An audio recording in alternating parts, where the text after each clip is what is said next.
I'm Sarah, and I'm 28 years old now, but this story takes me back to when I turned 18 and discovered something that shattered everything I thought I knew about my family. If you've ever felt like the forgotten child, the one who gets the leftovers of love while everyone else gets the feast, this story might hit close to home. Because what I'm about to share with you isn't just about a forgotten birthday, it's about uncovering a decade-long lie that explained why I always felt like I was on the outside looking in at my own family. Let me paint you a picture of how things used to be. Growing up, I was the middle child between my older brother Marcus, who was 21 when this story takes place, and my younger sister Emma, who had just turned 16. On the surface, we looked like any other suburban family. My parents, David and Linda, both worked in finance. We lived in a nice 4-bedroom house in Connecticut, and we took family vacations every summer. But if you looked closer, if you really paid attention to the details, you'd start to notice the patterns that I was too young and too hopeful to see clearly back then. Emma was always the princess of the family, not just in the typical youngest child way, but in a way that felt almost theatrical. When she wanted something, the entire family would mobilize to make it happen. When she was 12 and decided she wanted to learn violin, my parents didn't just buy her a violin. They bought her a $1,500 instrument and hired a private instructor who came to our house twice a week. When she expressed interest in dance, they enrolled her in the most expensive studio in town and bought her an entire wardrobe of practice clothes and performance costumes. Marcus, being the firstborn son, had his own special status. He was the future business leader, the one who would carry on the family name and legacy. My parents paid for his fraternity dues at an expensive private college, bought him a car for his 16th birthday, and constantly talked about his bright future in management. They attended every single one of his college football games, even when it meant driving 4 hours each way. And then there was me. I learned early that my role was to be easy, to not make waves, to be grateful for whatever attention was left over. When I wanted to take art classes, my parents suggested I use the art supplies we already had at home. When I needed school clothes, we shopped at Target while Emma got taken to specialty boutiques. When I asked for help with homework, I was told to figure it out myself because it would make me more independent. I told myself this was normal. I told myself that every family had different dynamics, and maybe I was just more self-sufficient than my siblings. I actually took pride in being low maintenance, in being the one who didn't need as much attention or help. I thought it made me special in my own way. The pattern became crystal clear during Emma's Sweet 16 planning process. It started almost a year before her actual birthday. My mother began researching venues, making Pinterest boards, and talking to event planners. The budget kept climbing. First, it was going to be $5,000, then $8,000, then finally settling at $15,000 for what essentially amounted to a one-night party. I watched this planning process unfold with a mixture of fascination and growing unease. The venue they chose was an upscale country club that required a minimum spend of $8,000 just for the space rental. They hired a professional DJ, a photographer, and even a videographer to capture every moment. Emma got a custom-made dress that cost more than most people spend on wedding dresses, $1,200 for a 16-year-old to wear for one evening. But it wasn't just the money that bothered me, though the financial disparity was stunning. It was the attention, the excitement, the way my entire family became consumed with making Emma's day absolutely perfect. My mother took time off work to handle the planning. My father, who usually claimed he was too busy for family events, cleared his entire schedule for the weekend. Marcus drove home from college specifically to attend, even though it meant missing an important study group. The party itself was like something out of a movie. 60 of Emma's closest friends attended, along with extended family members who had flown in from 3 different states. The country club was decorated with thousands of dollars worth of flowers and custom lighting. There was a full dinner service, a dessert bar in addition to the elaborate birthday cake, and a DJ who kept the party going until midnight. Emma wore her custom dress and felt like a princess, which I suppose was the point. I helped with setup and cleanup, took photos of Emma with her friends, and tried to be happy for her. Because I loved my sister despite everything, I genuinely wanted her to have a beautiful celebration. But something inside me was taking notes, was wondering what my 18th birthday might look like in 2 years. My 18th birthday fell on a Tuesday in March, during what happened to be a particularly busy time for my family. Marcus was dealing with midterm exams, Emma was in the middle of her spring musical rehearsals, and my parents were both working on big projects at their respective jobs. I understood that the timing wasn't ideal, but I figured we'd at least have dinner together or maybe celebrate that weekend. The morning of my birthday, I woke up with the kind of excited anticipation that you feel even when you're trying not to expect too much.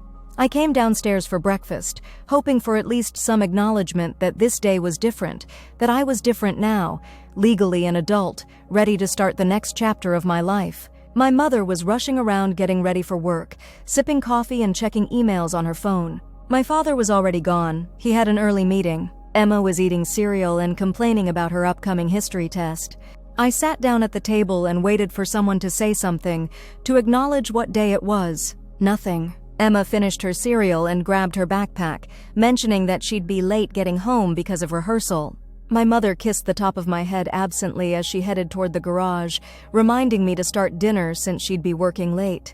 And just like that, I was sitting alone at the kitchen table on my 18th birthday, wondering if I had somehow gotten the date wrong. I checked my phone. March 15th. Definitely my birthday. I went to school that day in a strange emotional fog. A few friends wished me happy birthday. They had remembered, even if my family hadn't. I started making excuses for my parents in my head. They were busy, distracted, dealing with their own stress. They would remember later. Maybe they were planning a surprise for that evening. But when I got home that afternoon, the house was empty, except for a note from my mother saying she'd be even later than expected and asking me to make sure Emma did her homework when she got home from rehearsal. No mention of my birthday?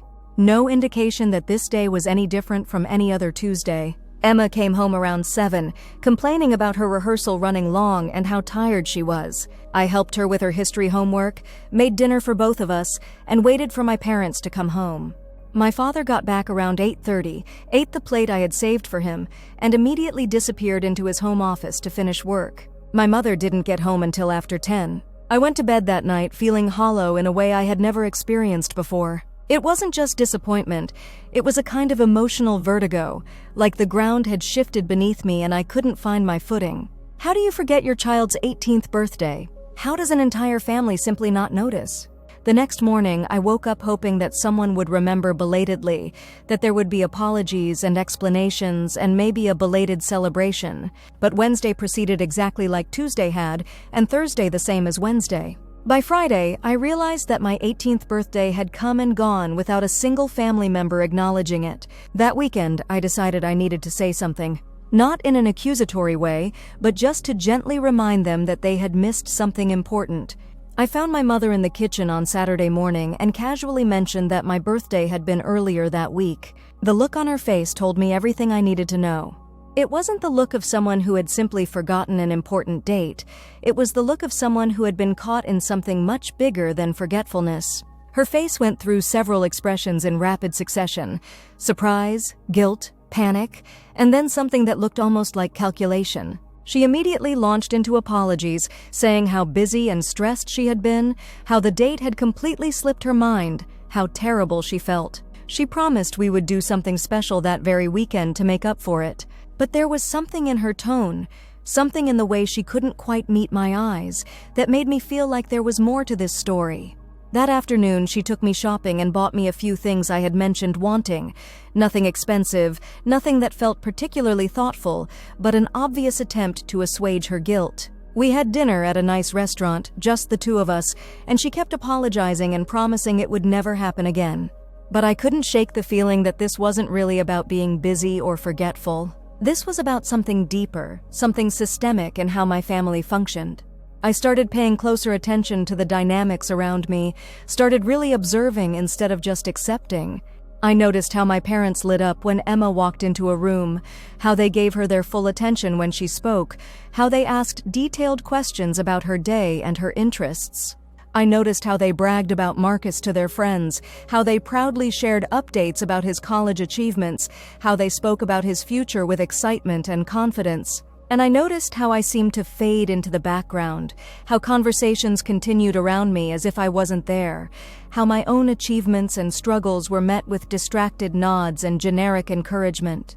When I graduated high school 2 months later as valedictorian, my parents attended the ceremony but left immediately afterward for a dinner reservation they had apparently made weeks earlier. When I was accepted to 3 different colleges with partial scholarships, the news was greeted with approval, but no real celebration. When I won a regional art competition and received a $500 prize, my mother mentioned it once to a neighbor, and then never brought it up again. The pieces of the puzzle were there, but I couldn't quite see the full picture yet. That revelation came during my freshman year of college in the most unexpected way possible.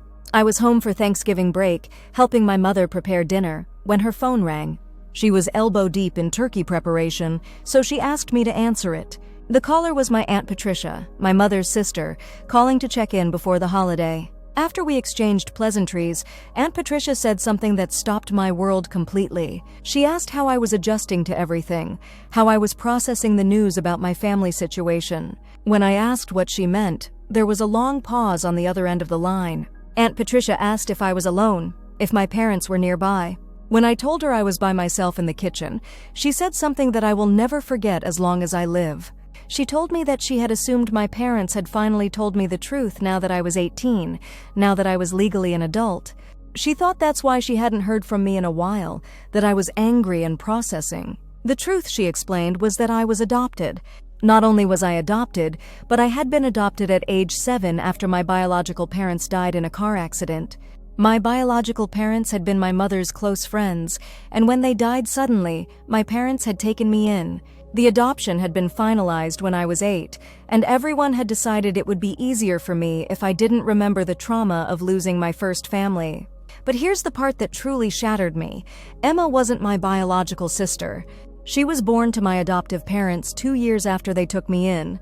Marcus, my older brother, wasn't my biological brother either.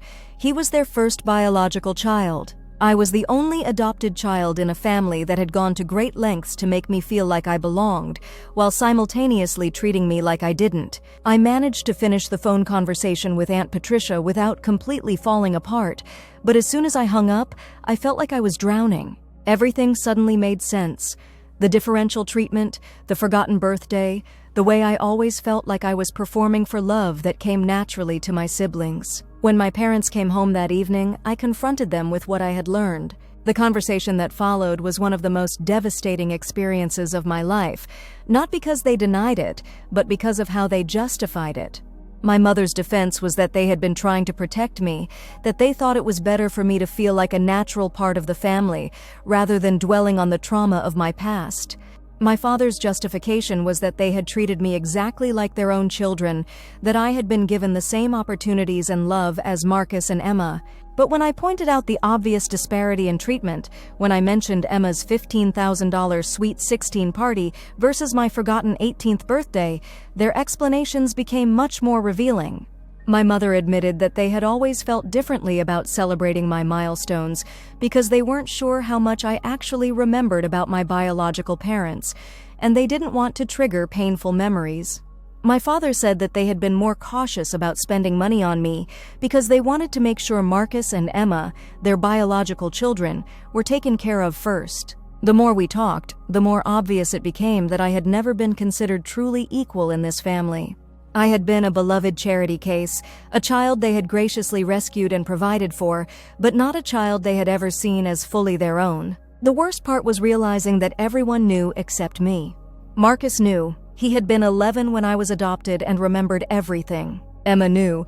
She had grown up hearing the story of how I came to be part of the family. Extended family members knew, family friends knew, probably neighbors knew.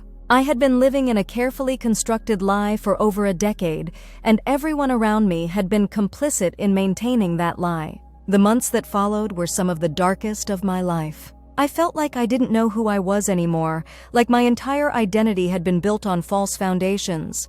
I started seeing a therapist through my college counseling center, trying to process not just the adoption itself, but the systematic deception and emotional manipulation that had accompanied it. My therapist helped me understand that what I had experienced was a form of emotional abuse, even if it hadn't been intentionally malicious. My adoptive parents had made decisions based on their own discomfort and guilt rather than what was actually best for me. They had denied me the right to my own history, my own grief process, and my own identity formation. But more than that, they had created a family dynamic where I was perpetually auditioning for love that was freely given to their biological children.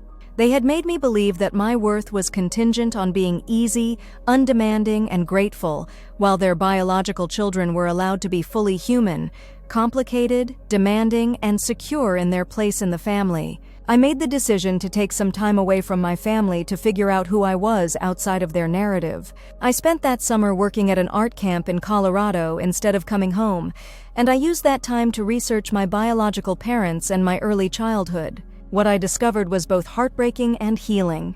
My biological parents had been incredible people. My father was a high school art teacher, and my mother was a social worker who specialized in helping families in crisis.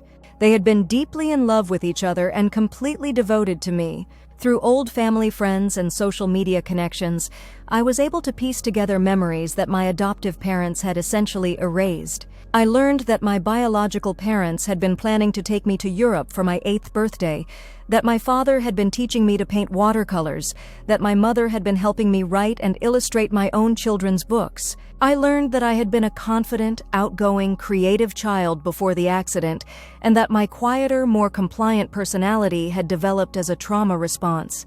I also learned that my biological parents had left me a trust fund that was supposed to be used for my education and general welfare.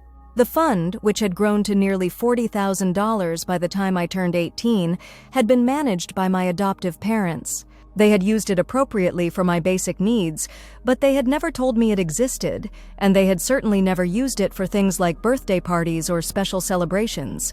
When I confronted my adoptive parents about the trust fund during Christmas break of my sophomore year, their response was telling. They insisted they had been protecting the money for my future, making sure it was available for truly important expenses like college tuition. But when I pointed out that they had had no problem spending $15,000 on Emma's Sweet 16 party from their own funds, they had no answer. That's when I realized that this wasn't about protecting me or my money. It was about maintaining a hierarchy where their biological children received the best of everything while I received what was practical and necessary. I made the decision to take control of my inheritance and use it to finish college debt-free, something my adoptive parents had never offered to Marcus or Emma, despite their higher incomes and ability to pay. I also made the decision to establish some serious boundaries about how I would and wouldn't participate in family functions going forward. The conversation where I laid out these boundaries was the first time I had ever seen my adoptive parents truly confronted with the consequences of their choices. I told them that I loved them and was grateful for the stability they had provided after my parents' death, but that I could no longer pretend that our relationship was the same as their relationships with Marcus and Emma.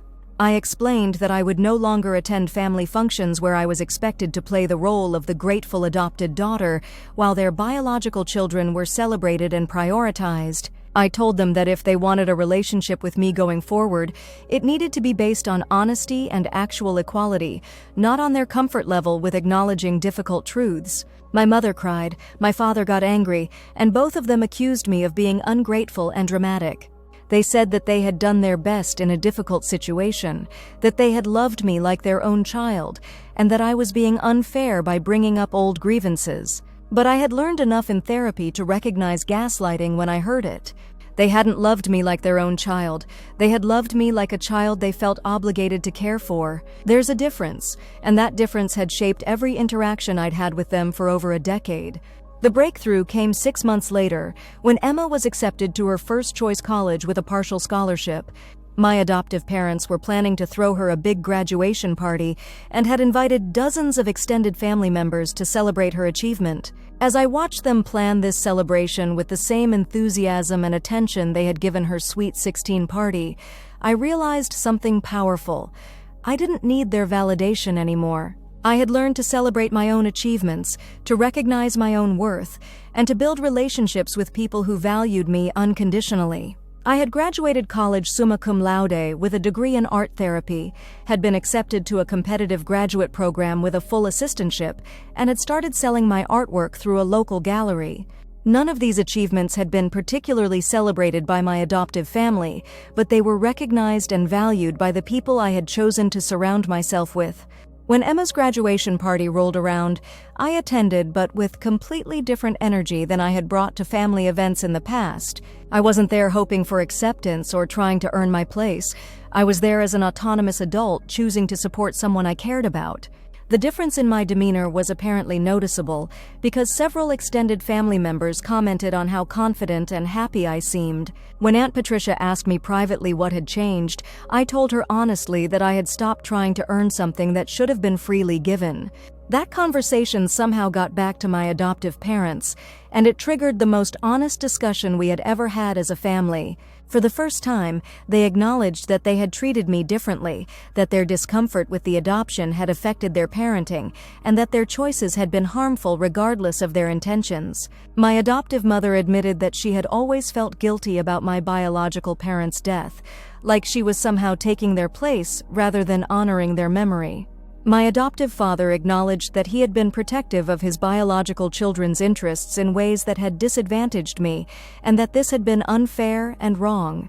Marcus surprised me by saying that he had always felt uncomfortable with the differential treatment, but hadn't known how to address it without making things worse. Emma, who was now 18 herself, said that she had started noticing the patterns and feeling guilty about the privileges she had received. This conversation didn't magically fix everything, but it was the first time I felt like my family was being honest with me and with themselves about our dynamics. It was the beginning of a different kind of relationship, one based on acknowledgement of past harm rather than denial of it.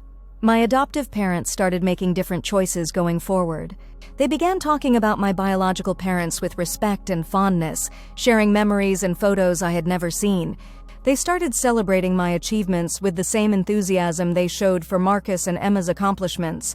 They even offered to help me plan a memorial service for my biological parents, something I had never thought to ask for. More importantly, they started treating me like an equal adult family member rather than a perpetual child who needed to be managed and protected from difficult truths. The healing process hasn't been linear or simple.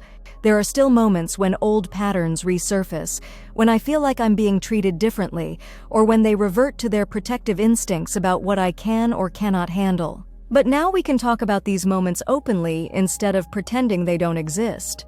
I've also had to do my own work on forgiveness, on recognizing that my adoptive parents' choices came from their own trauma and limitations, rather than from malice.